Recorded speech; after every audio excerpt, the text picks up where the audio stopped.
That's what my mother used to make. I have it out taking me a funeral when I was little. It's like, we go to church and everybody in church was old, so they were always dying. So I was always at candles just said, come on, baby, let's go look at the body. Like, yeah.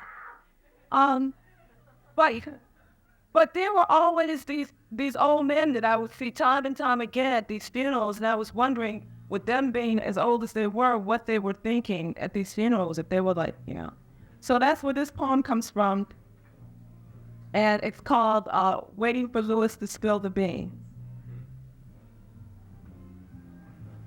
None of them can wait to look at the body. Earl in his prep suit pushes to the front, leans into the burnished casket, practically touches noses with Louis. Lamont stands straight and stares. He would like to weep, to scream, to blubber, to show everyone how much he is twisted inside, but nothing comes. Just a smirk, a hiss. Louis, you old bastard, just one morning in. The cards are waiting. Al feels like a whale in his pants with the popped button, a big safety pin threatening his belly, body elastic on his boxers. He always wondered what sense it made to get dressed up for these things. Louis wasn't gonna see, and even if he could, he wouldn't care. He'd just laugh that jagged the one he just couldn't stifle before he yelled, "Gin!" Louis hardly looked at. Head full of crinkly silver hair, combed better than he'd ever been in life, a electro sheen even. Pockmarked skin a shade lighter, like he just might be dying bit by bit, or just thinking about dying. But Louis he always wore at funerals, and that struck Al funny. He gulps a breath to suppress the giggle, and the safety pin pops and lances his navel. He screams, and Lamont nods and whispers, "Let it out, brother, let it out."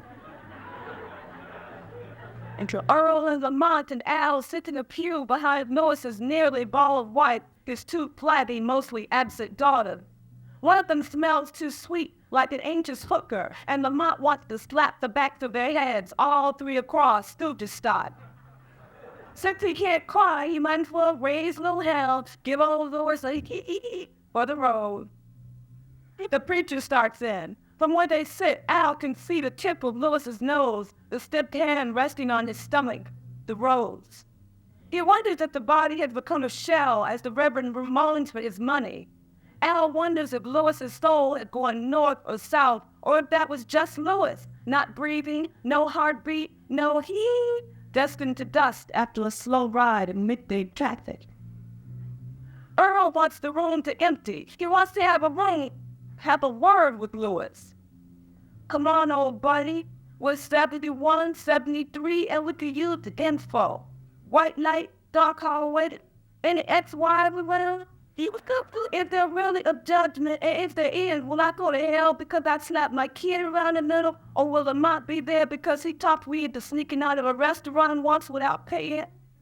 When my life passes in front of my eyes, will I have to remember that moment when I saw my little boy knocked into the air by a cop? One hurts, Lois, one hurts. And what feels good? Are we talking a tunnel of white light or a well of fire? Or nothing? Damn, man, don't let it be nothing. Time to view the body again. Al limps a little. Lamont rests a hand on his shoulder. Everyone's falling out, and Louis ain't talking. He's just there.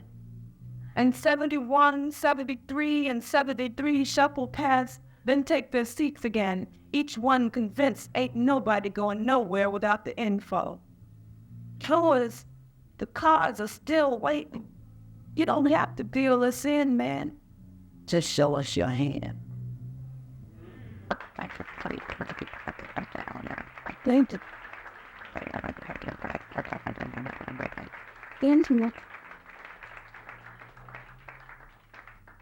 I'm glad you like that. Those are my boys.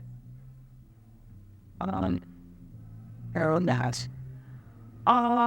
Okay. Or two. Okay. This is called Cooley and Scoop. This is about an actual guy, a neighborhood when I was growing up, Cooley, who was kind of stuck in that Mac mode. Too cold to be sitting out here full in the wind, but the TV's busted and the world ain't nowhere else. Side, Cooley be out here in a minute, and he's always good to be clutching a bottle of something, ready to bust open a pack of Newport to share a sup on his last one. Strange where heat comes from. It's there the woman's tight walking, blast of breathing into cupped hands, or in a cigarette sometime. I think for a minute, and just like righteous, here comes Cooley, pimping so hard like he tried to twist his own ankle. He's a good brother, but he ain't never pulled up from the 70. Saw the Mac down at that rickety motor house, thought he'd seen the light, and it's been big by the pan, aerospace kickers and mean lead ever since. All the women bitches got Cooley shot, lost him 3 teeth, half an eye, and lots of pussy, so he cut that loose in 71. Still got that, ain't that much change. The man's still good for a square on a cold day, ready with a few nickels for coffee. Folks think Cooley crazy, so they look around him, look over him, push him aside while they talk their talk, and he soaks it all there. Cooley knows more about most folks than most folks know, and right here is where we discuss it. From beneath that big brim hat, Cooley see the creep and the cry, knows which men about to tip and which women about to be tipped on. He knows Miss Etta's daughter done had a white man dropping off every evening, and that barber's boy show been snipping them bot lately. Last night after gunshots in the alley, Cooley knew who was lost before the mama did. Knew everything that child was up to, knew who pulled the trigger when it got to be too much. Me and Cooley sitting on the stoop hugging all those fat secrets, passing them between us like that last cigarette. And it's always deep in the night for Cooley whispers, "Hey man," puffs my head. I watch him paper like Superfly on overdrive, right past the fools who called him fool, humming his space-driven theme song and trapped in the past like he ought to be. Ballsy.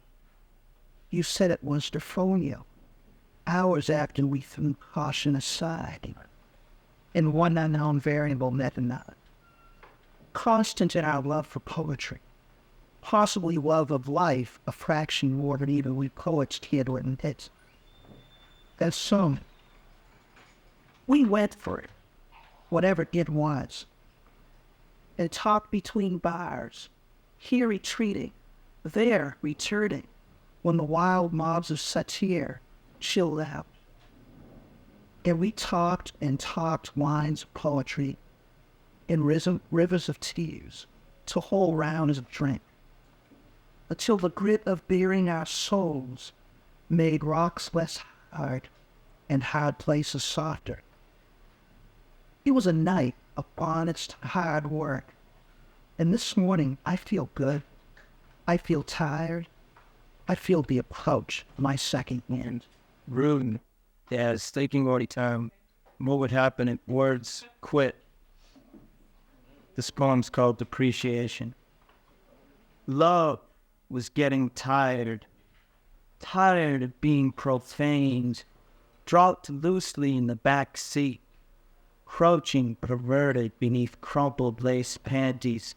Love was getting tired of serving as a slipcover at the wedding altar, cloaking words like obligation, duty, ambition, and greed. Love was getting tired of adorning "sorry I couldn't be there" birthday cards, enveloped face to face with Lincoln, Hamilton, or Jackson, depending upon guilt's current market value. Love was getting tired of sitting idle on sterile pages among dead princes and wilted roses. Love was getting tired of clinging desperately to household plaques, hanging on walls, shaken by drunken thunder, watching each threat fulfilled blow by blow. Love was getting tired of traveling as a lonely emissary, shuffling through telephone lines, stitching wounds faded to scar. Love was getting tired of being melodically contorted into another recycled ballad, crooned over the airways by some heavy metal radio whore. So love decided to quit. Just stood right up, packed its definitions, walked out of the dictionary. And on its way out, Love paused and whispered to forever, "Watch out, you're next." My father was a percussionist, a virtuoso, if you will, blessed with rhythm and soul and blues and jazz. And oh, could he play that drum. With happy or sad or lonely or mad, he beat and beat and beat that drum. Intoxicated with vials of despair and pain, disillusioned before mirrors cracked by the cruelty and deceit of the black man's world, he struck the cymbals and pounded the tom-tom with sticks or belts, his fists or palms, whatever he chose. He beat and beat and beat that drum, sending timbres piercing and screeching and pitches so high they say only dogs could hear. Or no deep droning moans and groans some thought came from the bowels of the earth, beating and pounding and striking and beating and beating and pounding and striking and beating. Boom, boom, boom, boom, boom, boom, boom.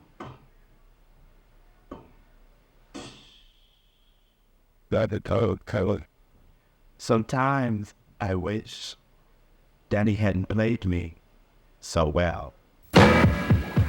Women are taught to defer. Women are built to believe. Women are trained to deny. Women are born to wither. Women are designed for defeat. Women are dying at the hands of their lovers. Women are dying at the hands of their lovers. Women are frantic on the phone to police. Women are hiding in the homes of their mothers. We are porcelain, steel, shattered, bending, and dying at the hands of our lovers. I'm convinced it's a man's smell that pulls us in.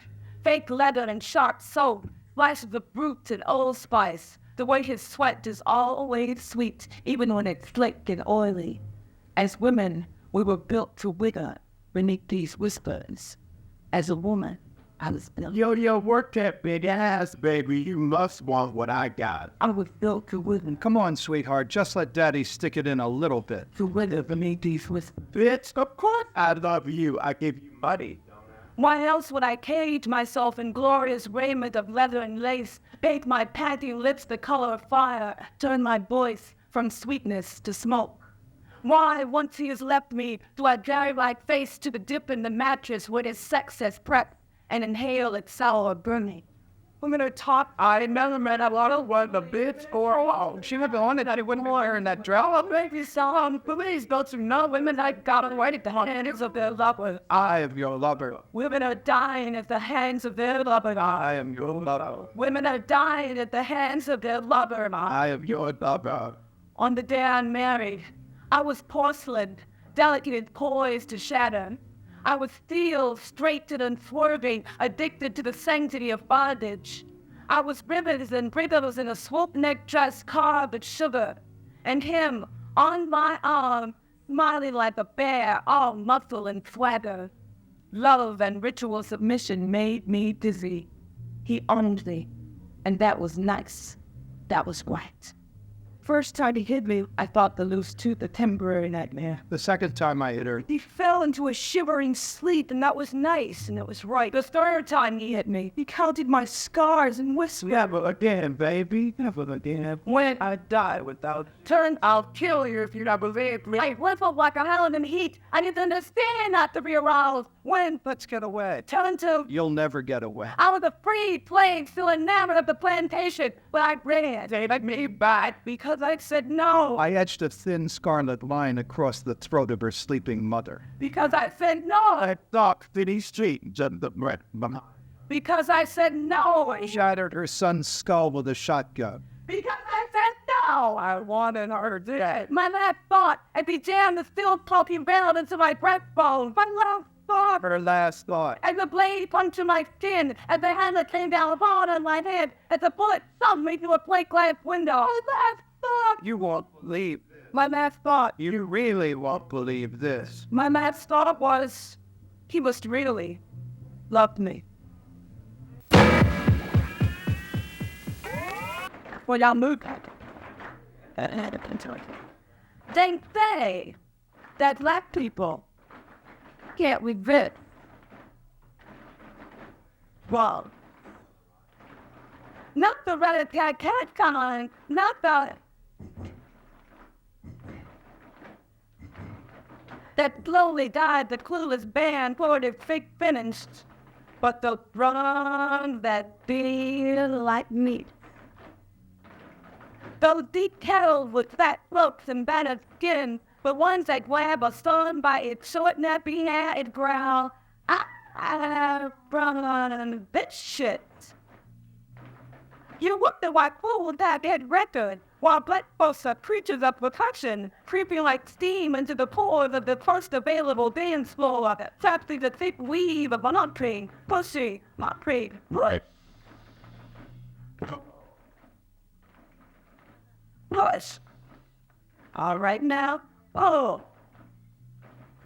You wonder why we are fools for any song with a heartbeat, or just the heartbeat alone, not the thoughts iffy prayers tucked neatly behind the ears of jazz, but the kick-ass stuff that drive the slut through a limp piece of music to our waiting ears, and from our waiting ears to the braided bones of our spine, and from the braided bones of the spine to the backside, cotton skirt for denim, to the backside, to the ab, which roll and stutter and choke and bounces as it braces for its closing, dancing, dancing, dancing.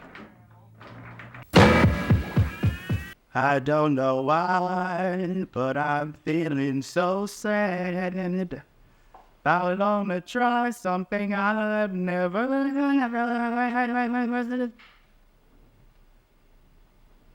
That's what their eyes sang to me when they stared into mine. All those young colored faggots wore their loneliness as a reeking, putrid odor, and I breathed it in. Let it tingle in my nostrils, let it ignite the fire in my blood. I was chosen to offer them the thing they never had. Now, Newsweek, Time, Inside Edition, and every newspaper across this forsaken land features my face, and they tell the tale that I'm the devil himself. But the devil would never have been as kind as I was. I called my attorney a fool for playing that plea of insanity, knowing any number of jurors in their right minds could ever believe me insane. I knew exactly what I was doing. No one thought Abraham insane for preparing to carve up his son and offer him a burnt sacrifice, claiming the voice of God ordered him so. Well, I had my voice, and it was much more powerful than God's. All my Isaacs came, willing, needing, begging to be delivered from their empty lives. It was in their eyes, their eyes, their eyes, full of an abject fear, like a child who had been beaten, waiting only to be beaten again. In the bars, on the abandoned parking lots, in the bushes they came, one after another, after another. I was chosen to offer them the thing they never had. I stroked their fragile egos with the kindest words. I promised them a night to remember. They succumbed to my nurturing offers. In the silence of my room, I made them feel safe.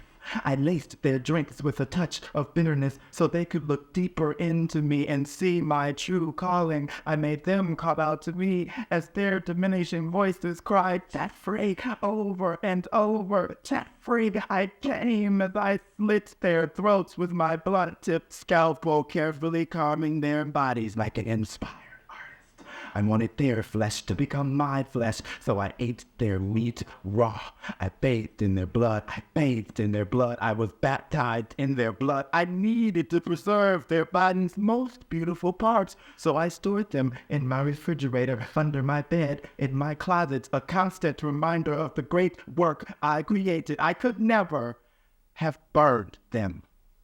No one came looking, no one. Who wants a colored faggot?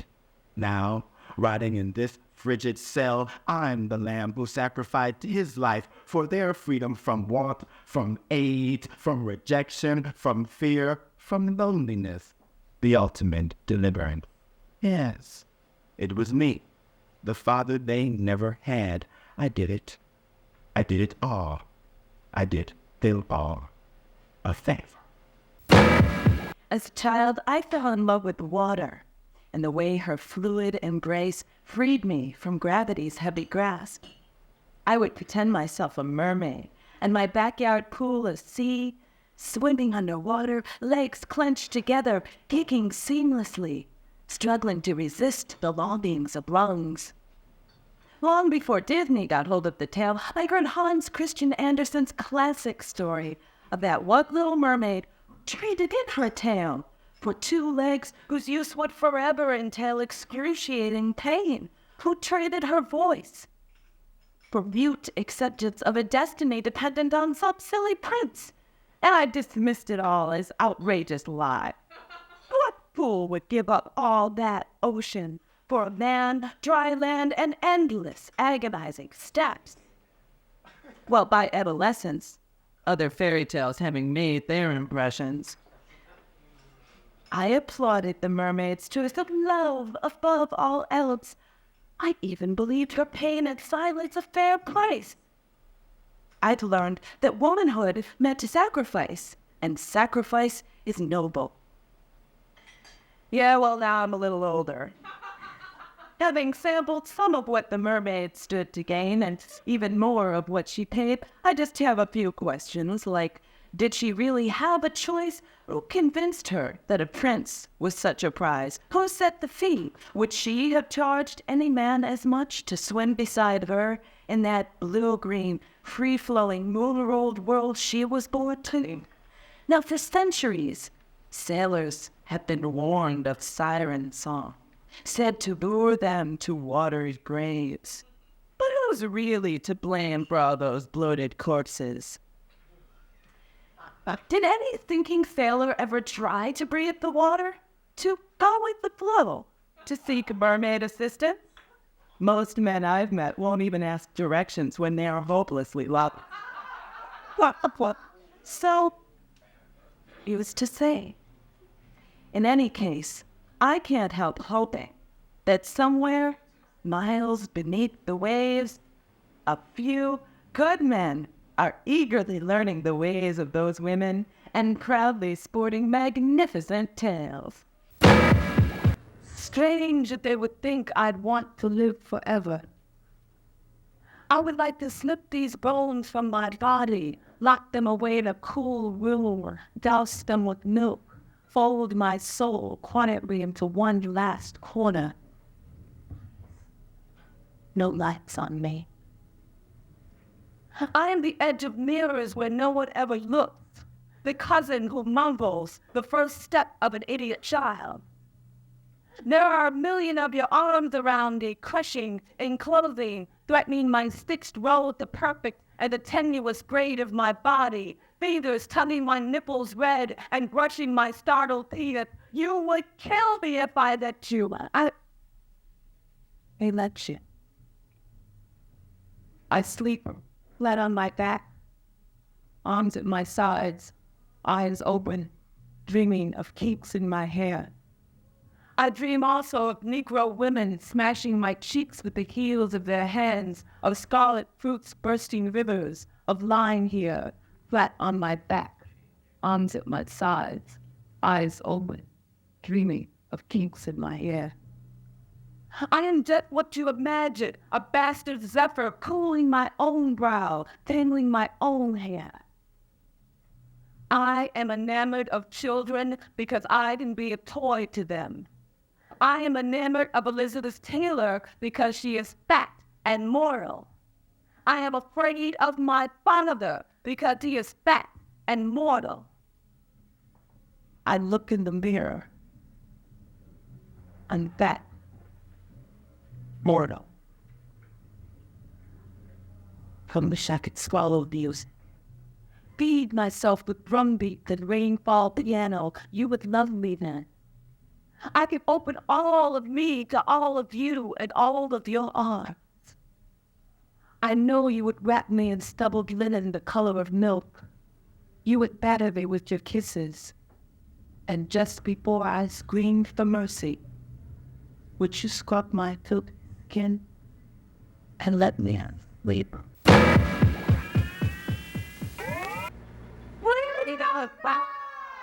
Wash myself clean and the blood stands out my head. If it's yeah, I want to swim in their blood and piss to show them that we are not afraid. The bodily fluids will become the poison of my generation. I will roam in the semen of 1,000 dead brother. I will suck blood out of the syringes of every dusty junkie. I will tongue kiss 1,000,000 prostitutes, join the mass drop with saliva from behind rotted teeth. I will empty the babies of all the snot and drool that pools up in their sunken throats. Well, it dies here under all the quills that stretch from here to Washington, D.C. Just if though that to see another Maplethorpe photo. To watch Arthur Ashley march the Assyrian Asia refugees. To hear the soul of Roy Gonzalez slides wild across another line of poems. To see Roy Tulch's smile breathe broadly across his face and brighten my night. To hear Roger Walters make one more gay saxophone fall. To know Stephen Lawrence's English laugh as we lift the six-pack from a card. To bring back Rock Hudson so we can piss down Ronald Reagan's throat. What is it, mad motherfucker, to say? Well, I'm personally responsible for it all. What it is, to hundreds of thousands. To bring back the Liberaba. So I can show a pistol candelabra Up George Bush's ass. No, that bastard scream. I'm racist to hell about it, and that's why I get nothing about me. That we will do all of this and more, just to slam the door on this devastating disease, so I can stop watching my friends die. I stop watching my friends die. So religious bigots will stop claiming to know the truth about AIDS.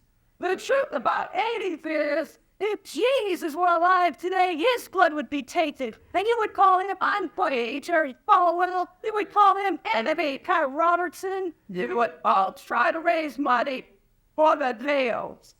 Ah, yeah. Oh, well, that's good.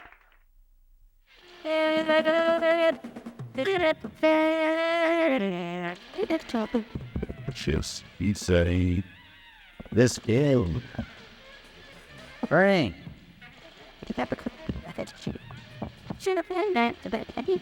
This is insane.